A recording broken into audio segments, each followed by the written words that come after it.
तर 59वा शिवसेनेचा वर्धापन दिन हा वरळी डोम या ठिकाणी पार पडतोय आणि भगवा शिवरायांचा, बाळासाहेबांचा, महाराष्ट्राचा, शिवसैनिकांचा असं ब्रीदवाक्य लिहिलेलं मोठा स्टेज वरळीतल्या डोम मध्ये उभारण्यात आलंय।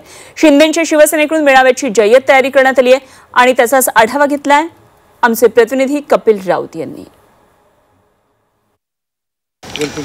मुंबईमध्ये आज शिवसेनेचे 2 वर्धापन दिन सोहळे होत आहेत आणि सर्वात महत्त्वाचं म्हणजे या पूर्ण सोहळ्यांकडे सर्वांचं लक्ष लागलेलं आहे।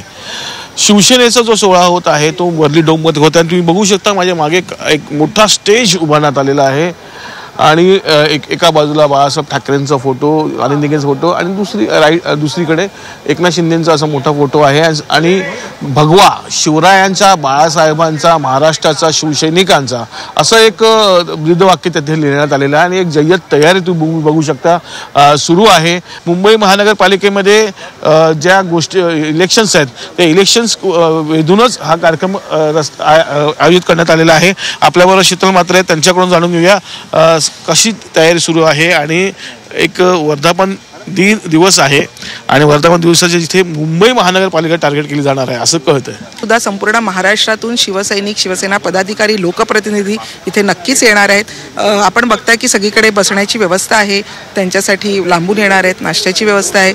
इथे सुद्धा आपण स्टेज बघाल तर संपूर्ण भगवामय आपल्याला स्टेज दिसतोय। आमची टॅग लाईनच आहे की भगवा शिवरायांचा, भगवा बाळासाहेबांचा, भगवा शिवसेनेचा। वर्धापन दिन दिवस आहे हे त्याची चर्चा तर होतेच आहे, परंतु एक अजून चर्चा होते की कोण कोणाला टाळी देणार।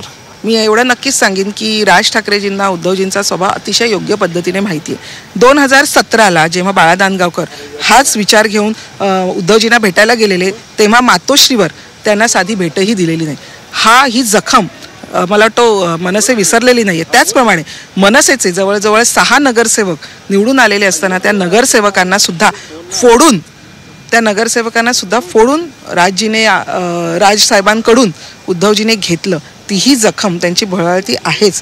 त्याच्यामुळे मला वाटतं राज ठाकरेजी जेवढा उद्धवजींचा स्वभाव ओळखतात तेवढं मला वाटतं कोणी ओळखत नाही। त्याच्यामुळे राजसाहेब हे अतिशय विचारपूर्वक निर्णय घेणारी व्यक्ती आहे आणि ते विचारपूर्वक निर्णय घेतील। आज सामनामध्ये ब्रँड ठाकरेवरती खूप लिहिलेलं आहे, चांगलं पॉझिटिव्हली कसं बघता?